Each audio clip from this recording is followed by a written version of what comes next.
Bismillahirrahmanirrahim. Assalamualaikum warahmatullahi wabarakatuh.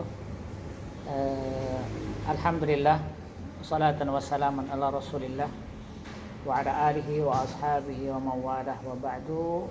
Pada kesempatan kali ini dengan kondisi yang tidak memungkinkan kita untuk datang ke masjid, maka kita mencoba mengkaji hukum-hukum tentang salat tarawih apabila nantinya dilaksanakan di rumah.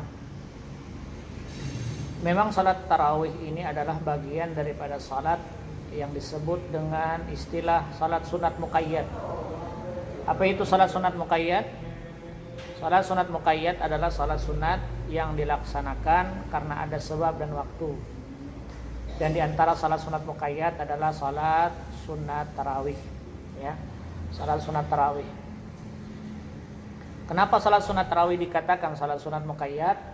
Sebab dia tidak pernah dilaksanakan kecuali pada bulan Ramadan. Artinya kalau ada yang melaksanakan di luar bulan Ramadan, itu bukan salat sunat tarawih. Inilah yang disebut dengan salat sunat muqayyad. Bila seseorang datang masuk ke dalam masjid, kemudian dia salat sunat 2 rakaat, maka disebut dengan tahiyatul masjid. Sebab kondisinya dia sedang melaksanakan masuk masjid, maka datanglah disebut dengan salat sunat tahiyatul masjid. Nah, para pendengar yang saya muliakan, ada sebuah tulisan di dalam As-Sulukiyatur Rasyid fi Ayyamir Ramadan wal Id. Salah satu pakar hadis dari Universitas Al-Azhar, Profesor Dr. Umar Hasim, beliau menulis bagaimana caranya kita melaksanakan di dalam bulan Ramadan. Di dalamnya ada di antaranya pelaksanaan salat sunat tarawih. Salat sunat tarawih. Salat sunat tarawih itu dilaksanakan, dalam definisinya adalah salat sunat tarawih yaitu salat sunat yang dilaksanakan pada bulan Ramadan setelah salat Isya dan sebelum salat witir. Artinya salat sunat tarawih ini tidak bisa dilaksanakan setelah salat maghrib. Apabila seseorang ingin bercepat-cepat melaksanakannya, tiba-tiba dia langsung melaksanakan setelah berbuka puasa, maka tidak dikatakan salat sunat tarawih. Nah, kemudian dia juga harus dilaksanakan sebelum witir. Artinya kalau ada orang witir kemudian dia salat tarawih, setelah itu tidak berlakulah tarawihnya, maka dihitung sebagai salat sunat biasa. Wa yumtaddu waqtuha ila qubailil fajri. Waktu salat sunat tarawih ini panjang waktunya sampai nantinya mencapai sebelum terbitnya fajar. Artinya salat sunat tarawih ini bisa dilaksanakan sepanjang malam sebelum masuknya salat subuh. Nah, kenapa disebut dengan tarawih? Li'annaha yastarihuna bil julus ba'da kulli 4 raka'atin minha. Salat sunat tarawih ini dikatakan salat sunat tarawih karena tarawih dalam arti beristirahat. Sebab dulu di zaman Nabi setiap 4 rakaat mereka istirahat. Setelah itu zaman Sayyidina Umar ibn Khattab, mereka melaksanakan tawaf 4 kali. Setelah 4 rakaat mereka tawaf. Maka dengan demikian salat sunat tarawih itu dikatakan karena adanya istirahat. Nah, hadirin yang dimuliakan Allah, dalam kesempatan ini apa keutamaannya? Salat sunat tarawih itu di dalam sebuah hadis dinyatakan, man qama ramadhana imanan wa ihtisaban ghufira lahu ma taqaddama min dzambih. Nabi bersabda, barang siapa yang mendirikan salat tarawih di bulan Ramadan dengan penuh iman dan mengharapkan pahala karena Allah, maka akan diampunkan dosanya yang terdahulu. Ini janji Allah dan Rasulnya. Nah, lalu permasalahannya adalah berapa bilangan salat sunat tarawih. Kalau kita mendefinisikan salat tarawih itu adalah salat sunat yang dilaksanakan setelah salat Isya dan sebelum salat witir. Lalu berapakah bilangannya? Di dalam sebuah riwayat, Aisyah menceritakan, kharaja Rasulullah lailatan min jawfil lail fi Ramadan fa shalla fil masjid wa shalla rijaluhu bi salatihi ay mu'tammina bihi. فأصبح الناس فتحدثوا فاجتمع أكثر منهم فصلوا معه في ليلة الثانية فأصبح الناس فتحدثوا فكثر أهل المسجد من ليلة الثالثة. Ceritakan Aisyah bahwa dulu di tengah malam. Jadi awal pertama malam salat tarawih itu ada di tengah malam. Dulu kata Aisyah, Rasulullah salat di tengah malam. Keluar beliau ke masjid. Kemudian setelah sahabat melihat Nabi ke masjid, lalu banyaklah orang ikut serta menjadi makmum di belakang beliau. Nah, keesok harinya orang-orang ini berbicara kepada yang lainnya bahwa Nabi dan sahabat-sahabatnya melaksanakan salat di malam itu. Malam kedua bertambah orangnya. Malam ketiga bertambah lagi orangnya.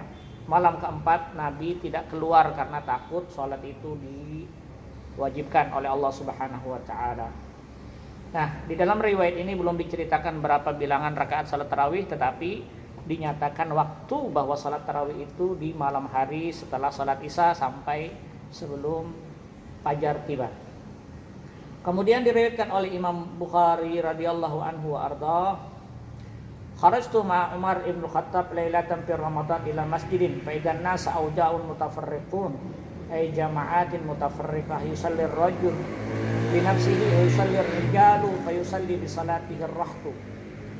Diceritakan bahwa oleh Imam Bukhari zaman Sayyidina Umar bin Khattab, beliau ke masjid tiba-tiba mendapati orang-orang berpecah-pecah, artinya memiliki banyak jamaah. Setelah itu Umar mengumpulkan imam, kumpulan untuk melaksanakan salat tarawih. Akhirnya dilaksanakanlah salat tarawih dengan satu imam. Nah, artinya kalau kita mencocokkan dua riwayat ini, pertama pada masa Rasulullah salat tarawih hanya dilaksanakan 3 kali, sedangkan pada masa Umar itu melaksanakan salat tarawih dengan satu komando imam. Artinya di zaman Nabi hanya 3 kali, kemudian Nabi melaksanakan salat tarawih itu di rumah saja. Kemudian karena orang-orang melaksanakannya di masjid, lalu pada masa Sayyidina Umar akhirnya Umar berinisiatif untuk mengumpulkan. Wahadhi bid'ah, ini adalah perkara baru sebenarnya di zaman Umar, tapi ini harus dilakukan oleh Umar untuk menyatukan umat pada masa itu. Nah, kemudian rakaatnya di dalam salat sunat tarawih, Aisyah menceritakan bahwa wa akhraja shaykhan wa ghairuhuma an Abi Salamah bin Abdurrahman annahu sa'ala Aisyah. Abu Salamah bin Abdurrahman, dia bertanya kepada Aisyah, kaifa kanat salatu Rasulillah, bagaimana salat Rasulullah di Ramadan, di dalam bulan Ramadan. Maksudnya ma adadu salatil qiyam, berapa rakaat yang dilaksanakan oleh Rasul pada masa itu. Faqalat ma kana yazidu fi Ramadan wala fi ghairihi ala 11 rakaatan. Aisyah menjawab bahwa Nabi melaksanakan salat di bulan Ramadan dan di luar bulan Ramadan sebanyak 11 rakaat. Nah, di sini lalu Aisyah mengatakan, "Fala tas'al an husniha, fala tas'al an husnihinna wa tulihinna." Jangan kau bertanya tentang bagaimana bagusnya salat Nabi dan panjangnya ayat yang dibaca. Nah, maka dikatakan dengan hadis ini sebenarnya ada dua pemahaman. Satu, boleh dinyatakan bahwa pendapat Aisyah menyatakan bilangan salat tarawih itu 11 rakaat. Tetapi permasalahan adalah wala fi ghairihi, Nabi juga salat di luar bulan Ramadan 11 rakaat. Maka sebagian para imam lalu menyatakan ini adalah salat witir. Bilangan salat witir terbanyak adalah 11 rakaat. Nah, titik masalah apa? Titik masalah adalah setelah zaman Rasulullah itu, di zaman Rasulullah salat tarawihnya 3 kali saja. Karena malam keempat Nabi tidak keluar, ditakutkan salat tarawih itu wajib. Akhirnya Nabi salat di rumah. Selama 8 tahun Nabi salat di rumah untuk salat tarawihnya. Nah, titik masalah adalah menurut para kalangan ahli hadis, berapa bilangan salat tarawih Nabi di rumah. Ini yang multi dalam periwayatan. Sehingga boleh dikatakan bahwa banyak riwayat yang bercerita tentang salat Nabi di dalam rumah yang menyebabkan ada persepsi bahwa Nabi salat tarawihnya 11 rakaat, bahwa yang lainnya diceritakan oleh Umar bin Khattab, riwayat Malik an Yazid ibnu Ruman, dikatakan bahwa orang-orang dulu di zaman Umar bin Khattab melaksanakan salat tarawih itu sebanyak 23 rakaat. Nah, maka kata Syekh Umar Hasim, beliau menyatakan bahwa satu, salat tarawih itu dilaksanakan di bulan Ramadan. Yang kedua, waktunya setelah salat Isya sampai sebelum salat subuh. Yang ketiga, bilangan terendahnya adalah 11 rakaat dengan witir, 8 rakaat tarawihnya dan 3 witirnya. Dan bilangan terbanyaknya tidak terhingga. Kenapa tidak terhingga? Zaman Umar 20 rakaat tambah witir 3 rakaat. Nanti pada masa Imam Malik dilaksanakan 36 rakaat ditambah lagi, sehingga ahli hadis menyatakan bahwa ini adalah pendapat bahwa bilangan salat tarawih itu tidak terikat dengan banyaknya, minimal 11, maksimal tidak terhingga, karena Imam Malik berani melaksanakannya sebanyak 36 rakaat untuk mengimbangi setiap 4 rakaat. Kalau orang-orang Mekah mereka tawaf, sedangkan orang-orang Madinah mereka tidak bisa tawaf, maka diimbangilah dengan memperbanyak rakaat di dalam salat tarawih tersebut, sehingga di zaman Imam Malik salat tarawih dilaksanakan 36 rakaat. Nah, inilah yang sebenarnya menjadi rujukan kita ya. Salat tarawih itu minimal 11 dan maksimal tidak terhingga.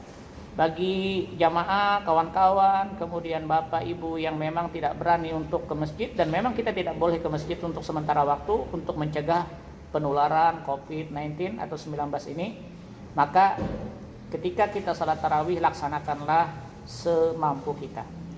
Bisa dilaksanakan 11 rakaat, itu boleh. Bisa dilaksanakan 20 rakaat dengan menambah witir 3 rakaat menjadi 23 rakaat, atau lebih 36 rakaat, sesuka kita. Yang penting adalah melaksanakan salat tarawih itu setelah salat isya. Yang salah bagaimana? Setelah sahur, setelah makan berbuka puasa, habis itu tidur atau nonton TV sampai subuh hari. Ini yang keliru. Maka laksanakanlah semampu Anda. Ayatnya Pak Ustadz bagaimana? Ayatnya silahkan Anda melakukan ayat yang Anda mampu. Faqra'u ma tayassara minal Qur'an. Bacalah Al-Qur'an semampu Anda. Bisa qul ya ayyuhal kafirun, qul huwallahu ahad. Ustadz, ini terulang-ulang terus, tidak masalah. Rakaat pertama qul ya dengan qul huwallah, rakaat kedua qul ya dengan qul huwallah, rakaat ketiga qul ya dengan qul huwallah, tidak masalah. Yang penting adalah niat di dalam pelaksanaan salat tarawih. Bahwa salat tarawih, man qama ramadhana imanan wa ihtisaban ghufira lahu ma taqaddama min dzambih. Barang siapa yang salat tarawih di malam bulan Ramadan, maka Allah akan mengampuni dosanya yang terdahulu. Mudah-mudahan sedikit daripada muzakarah yang ada di dalam channel ini bisa bermanfaat bagi semua yang mendengarnya, dan mudah-mudahan menjadi pahala atau perbendaharaan amal saya di dalam akhirat nantinya insyaallah. Terima kasih atas yang menyaksikan. Hadanallahu wa iyyakum ajmain. Wallahu muwaffiq ila aqwamit thariq. Assalamualaikum warahmatullahi wabarakatuh.